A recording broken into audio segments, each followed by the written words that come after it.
Ellas en acción. Salud, dinero y amor por el 98.5 de El Heraldo Radio. De las estrellas. Y amigos, seguimos aquí en Salud, Dinero y Amor por el Heraldo Radio. Gracias por acompañarnos en este jueves donde ya comenzamos a festejar el cumpleaños de Romina Román y también tocando los temas laborales. Nuestros especialistas del despacho de La Vega y Martínez Rojas no pueden fallar en esta ocasión. Ya tenemos vía telefónica a Jorge Cervantes, él es director general de Labor Business School, que pertenece al mismo despacho. Jorge, muy buenas noches y gracias por acompañarnos. Muy buenas noches, María Elena, y por supuesto, pues una felicitación a Romina con motivo de su cumpleaños y un saludo al público. Muchas gracias. Radio Escucha. Gracias, Jorge, te lo agradezco mucho. Muchas gracias, Jorge. Oye, y un tema por demás relevante del cual se conoce poco. ¿Qué significa que una empresa tenga derechos humanos? Sí, es un tema pues poco común, pero es fundamental para entender el papel que juegan las empresas en nuestro país.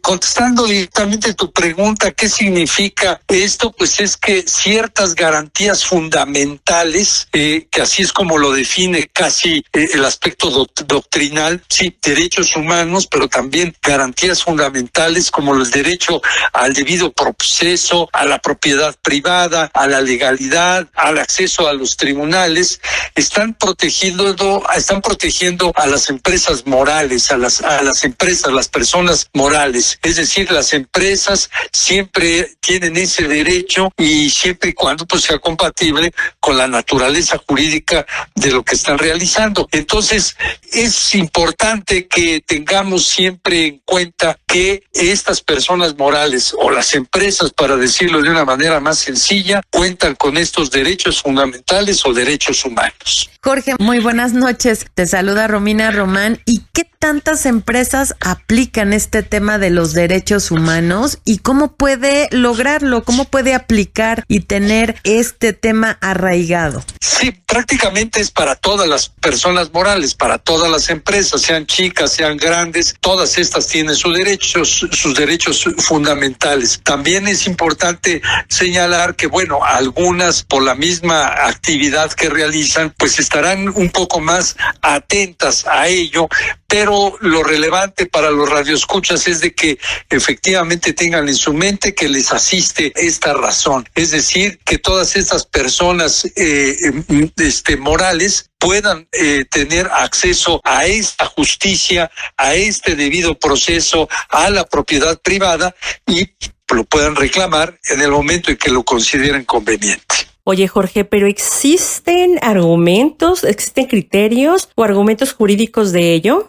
Sí existen. Ya la Suprema Corte de Justicia de la Nación ha sostenido que estas personas morales, las empresas, pueden ser titulares de los derechos humanos. Muy particularmente el fundamento jurídico es el artículo 1 constitucional, en donde todas las personas, así lo generaliza, tienen estos derechos, y la Corte lo ha interpretado incluyendo también a estas personas jurídicas o personas morales, o en términos más llanos, a las empresas. Jorge, ¿esto será algo exclusivo de México o cómo aplica en otros países? ¿Cuáles serían las referencias que tuvieras para que nos ampliaras un poquito el panorama? México no es el único. México está alineado y orientado a lo que en algunos otros países ya se ha realizado. Puedo señalar el caso particular de Alemania o tal vez Portugal también, en el cual han reconocido estos derechos fundamentales de las empresas, así como también la Corte Interamericana de Derechos Humanos. En tales circunstancias, pues a nivel internacional se acepta que las empresas puedan argumentar y exigir estos derechos fundamentales. Jorge, ¿cuáles son los beneficios que este tipo de derechos humanos de las empresas tiene para un país, para el mismo sector empresarial y empleados? Bueno, muy importantes porque si de alguna otra manera se comete alguna injusticia contra esta empresa, pongamos un ejemplo, si por alguna razón es embargada o hay un acto de autoridad que sea incorrecto o que no se haya aplicado el debido proceso, pues entonces bajo este criterio, bajo el Estado de Derecho, pueden reclamarlo y eso da seguridad al país y a las instituciones para que estas empresas puedan desarrollarse adecuadamente. Jorge, además de los embargos, como lo acabas de mencionar, ¿en qué otros casos puede aplicar este tema de los derechos humanos? En algún otro caso del que podría presentarse si la empresa tiene algún conflicto, por poner un ejemplo directo, con alguna otra empresa o con alguna otra institución, y que eso le da la oportunidad de poderlo reclamar ante los tribunales. Jorge, ¿y el sector empresarial en México, llámese pymes, micros o grandes empresas, cuentan con esos derechos humanos? ¿Cumplen con esos requisitos? Bueno, no es muy difundido en la realidad, es decir, no es una situación que suene muy común y que esté muy difundido, pero pues es importante que lo conozcan, que estén atentos de que existe, porque pues es para beneficio de ellos, ¿no? Entonces no es algo tan generalizado que pudiera decirse, bueno, se está alegando en un caso concreto el que se aplique los derechos fundamentales a la empresa para un debido proceso y sea juzgada adecuadamente en los tribunales competentes, ¿no? En efecto, es un tema que desafortunadamente no se ha difundido tanto y que es muy importante para las empresas específicamente. Y platícanos, ¿no sería conveniente ser más estrictos en la legislación o acompañar todavía más estas leyes que ya se han aprobado con algo más? Siento que la legislación lo tiene contemplado, como lo había dicho el artículo 1 constitucional. Creo que ese es el punto de partida y es la base fundamental, el cimiento para arrancar hacia ello, y lo que existiría como recomendación es que se pudiera difundir con mayor amplitud este tipo de cuestiones para que las empresas en su momento lo tengan en el radar y puedan realizar el ejercicio de estos derechos fundamentales. ¿El despacho de La Vega y Martínez Rojas podría asesorar a las empresas independientemente del tamaño que ésta tenga, ya sea micro o hasta gran empresa, para que incluya, tenga o fortalezca este esquema de derechos humanos que les beneficia? Sí, por supuesto, en De La Vega y Martínez Rojas, ahí en la página de internet pueden acudir, consultarnos, y por supuesto que los asesoramos para proteger a las empresas, a los empleados que trabajan y se desarrolle mejor la empresa, ¿no? Y eso nos va a permitir que al tener una empresa sólida y que cumpla con estos principios, pues obviamente va a tener mayor futuro, ¿no? Jorge, si nos pudieras regalar tus números de contacto. La página de internet de La Vega y Martínez Rojas, ahí pueden accesar y pueden ahí consultar con lo que consideren conveniente, y con todo gusto desahogamos las dudas que tengan. Entonces, Jorge, nada más ya para cerrar el tema, es importante que se difunda este tema de los derechos humanos en las empresas, y la información al respecto, ¿dónde se puede obtener para las personas que nos están escuchando y quieran abundar sobre este tema? Bueno, por supuesto que pueden acudir al despacho de La Vega y Martínez Rojas. Sí es necesario que se difunda más, y que cuando ya existen estos casos concretos, pues es fundamental que acudan con los especialistas, los abogados, para que puedan concretarlo y plasmarlo en blanco y negro en el caso concreto que se presente, ¿no? Perfecto, pues muchísimas gracias a Jorge Cervantes. Él es director general del Labor Business School, que pertenece por supuesto al despacho de La Vega y Martínez Rojas. Un tema de verdad de la mayor relevancia, de los derechos humanos en las empresas. Muchísimas gracias como siempre, Jorge. Con mucho gusto, un saludo y buenas noches a la audiencia. Muchas gracias nuevamente a ti, y quédense con nosotras en Salud, Dinero y Amor, que vamos con más información. Y seguimos en salud, dinero y amor. Y si crees que los esfuerzos que haces en materia laboral son insuficientes, que no tienes la capacidad para ascender o para pedir un aumento de sueldo, entonces es posible que estés enfrentándote con el síndrome del impostor. ¿De qué se trata, qué es y cómo se cura? Para platicarnos de todo esto, ya nos acompaña en la línea Shoshana Turquía. Ella es terapeuta cognitivo-conductual. Muy buenas noches, Shoshana, qué gusto saludarte.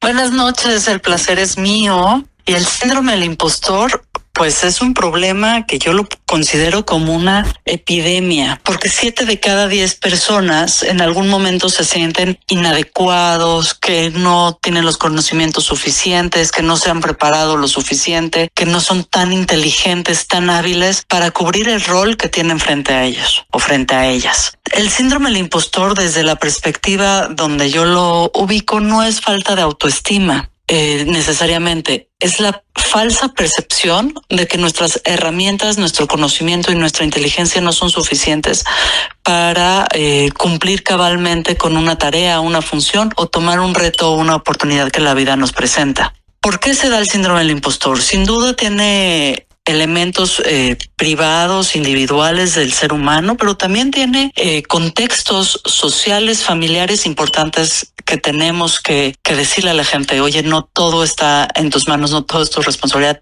Date cuenta en qué entorno lo vives, en qué entorno se potencializa, para que entonces pues podamos eliminar la distorsión cognitiva de no soy lo suficientemente bueno y poder afrontar el riesgo, el reto o la oportunidad que tenemos enfrente. Shoshana, muy buenas noches, te saluda Marielena Vega. Oye, parecería que en la actualidad y con las nuevas generaciones estamos pues presenciando lo inverso. Parece ser que todos lo saben. Este síndrome, esta situación también entra dentro de este esquema del impostor. Eso es el síndrome de Dunning-Kruger, que es la cara opuesta del síndrome del impostor. Es la gente que cree que por arte de magia, por un efecto de suerte o porque su inteligencia es superior a las demás, tiene todas las habilidades, capacidades para sortear la vida y además liderar. El Dunning-Kruger es, digamos, el opuesto del síndrome del impostor. Y sí, lo vemos mucho potencializado, sobre todo por los efectos de las redes sociales, donde parece que todo es posible, donde puedes cocinar en 3 minutos, donde puedes preguntarle a la inteligencia artificial un cuadro médico y tener la respuesta y entonces crees que ya sabes de medicina. Es decir, por un lado está la distorsión del síndrome del impostor, donde dices, pues no sé, no me alcanza, no sé lo suficiente, no puedo lograrlo, no tengo las habilidades. Y por otro lado, el Dunning-Kruger, que te dice, yo lo sé todo, yo lo puedo todo y de forma individual. Pero son dos problemas que se derivan de la forma en la que estamos viviendo hoy. Shoshana, ¿y qué tan exitosos pueden ser los tratamientos para mejorar los cuadros o las condiciones de tanto el síndrome del impostor como el del Dunning-Kruger? A ver, vámonos por partes. El síndrome del impostor y el Dunning-Kruger vienen de distorsiones cognitivas, es decir, de una percepción que tengo de la realidad que quizá me está haciendo daño, que quizá me está poniendo en riesgo, que está erosionando mis relaciones interpersonales, que me puede estar generando ansiedad o depresión. Y visto desde ese marco referencial, la terapia cognitivo-conductual ofrece tratamientos puntuales para trabajar ambos cuadros. Más que curarnos, yo creo que tenemos que entrar a un espacio de conciencia individual, social y colectiva de cómo me siento en ciertas circunstancias y cómo hago uso óptimo de los recursos que tengo disponibles para abarcar la situación que tengo enfrente. Yo no sé si hablaría de curar, más bien hablaría de dotar a las personas de las herramientas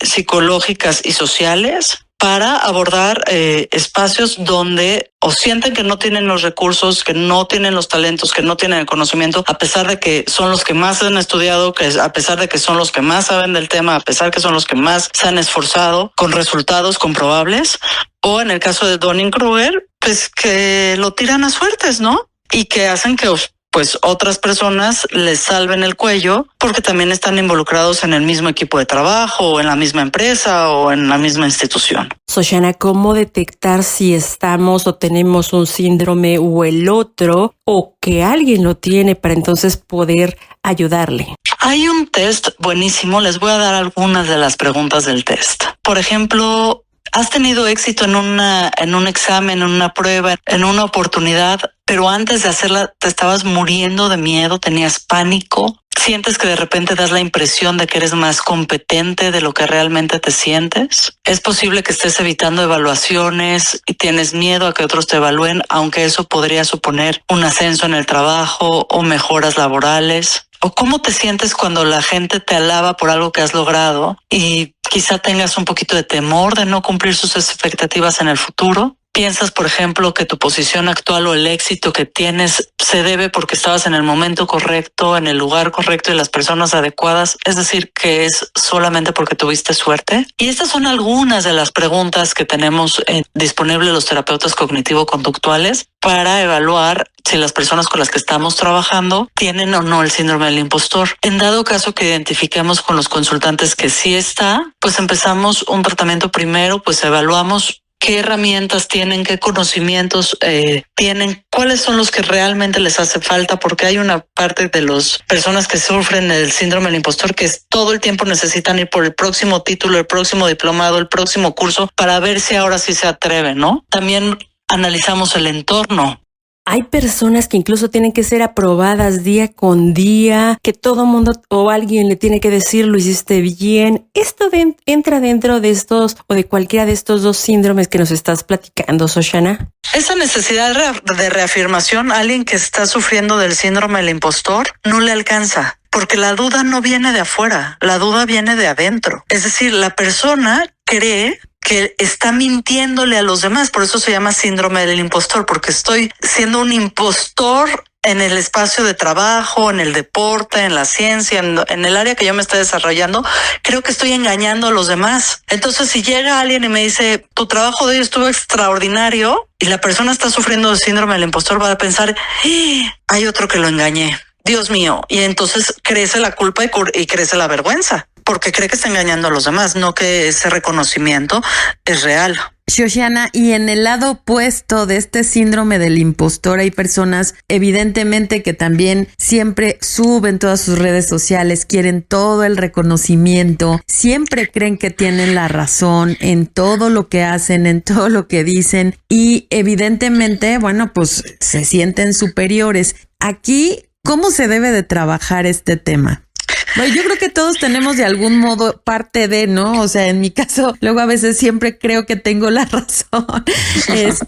Entonces, ¿cómo se trabaja? Claro, pero ¿tienes la razón y tienes evidencia que has trabajado para tener esa razón o nada más crees que la tienes porque fuiste muy afortunada al nacer? No, sí hay evidencia, ¿no? O sea, es que ahí es donde la terapia cognitivo-conductual opera de forma muy clara. ¿Qué evidencia tienes de lo que estás diciendo? ¿Qué evidencia tienes de cómo estás actuando, de cómo estás pensando? Y en el momento que regresamos a revisar la evidencia, entonces podemos evaluar, oye, esta opinión, pues sí es una opinión educada que viene de una educación y de un entorno o de una experiencia y además viene acompañado de un proceso de reflexión. Pues ahí hay evidencia de que sí sabes y que sí tienes razón, ¿no? Pero porque si ya es más viejo, yo estoy muy viejita, pero si vieron un clip de TikTok de 30 segundos del daño que hace, no sé, el agua fría en las mañanas y te crees que por eso ya sabes de neurociencias, pues ahí tenemos un problema. Ok. Pues amigos, a consultar especialistas, a mantener una vida más equilibrada. Muchísimas gracias, Shoshana, terapeuta cognitiva conductual, Shoshana Turkia, por esta charla, esta explicación. Esperamos mantener comunicación abierta contigo. Y bueno, por lo pronto seguimos festejando el cumpleaños de Romina Román aquí en Salud, Dinero y Amor, Heraldo Radio. Es el domingo 3 de agosto, pero lo comenzamos a festejar ya.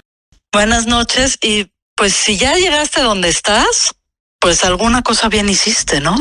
Así es, seguro que Esa sí. es la reflexión que le dejo a mis amigas y amigos. Ya, amigos, nosotros estamos casi en la recta final de este programa. El comentario final en Salud, Dinero. Cargado de éxitos. Gracias, Romina.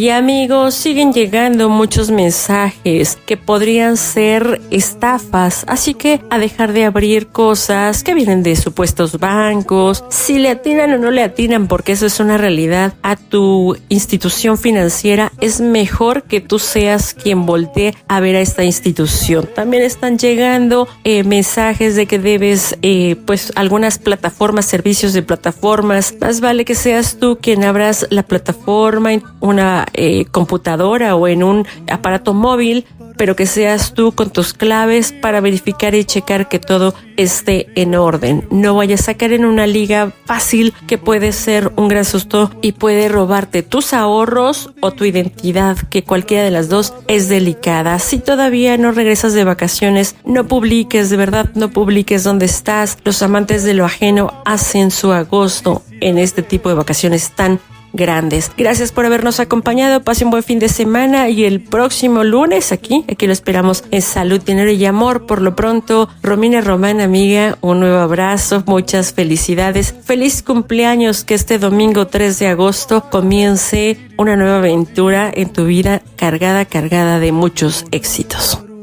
Gracias, María Elena. Me emocionan esas lindas palabras y esos deseos. Sabes de sobra todo lo que te quiero, todo lo que te admiro por tu valentía, por tu arrojo. Para mí es un privilegio compartir este programa contigo, pero sobre todo esa amistad y ese cariño a prueba de todo. Yo soy Romina Román. Gracias por acompañarnos y recuerda que te esperamos el próximo lunes con la mejor información financiera aquí en el Heraldo Radio. Y es cierto todo lo que dices, porque compartir lo que hacemos, a dónde vamos, qué comemos, los lugares en donde vacacionamos, abren un espacio importante para los delincuentes. Aquí hemos mencionado varias veces que hasta para los mismos vecinos con los que tenemos contacto y nos saludamos todos los días. Acuérdate que la ocasión hace al ladrón, así es que será mejor que seamos prudentes, cautelosos y desconfiados. El lunes comenté sobre este incremento que se está presentando en los mensajes de estafadores que se hacen pasar por Banamex.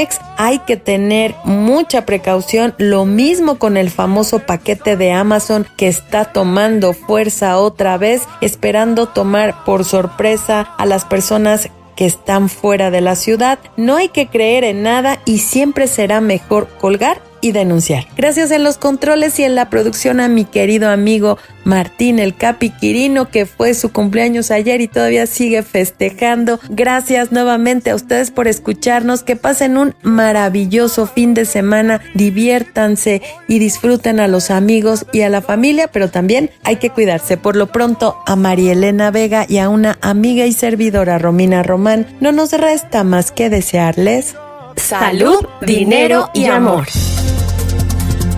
Salud, Dinero y Amor con María Elena Vega y Romina Román. Lunes 10 de la noche, jueves 9 de la noche.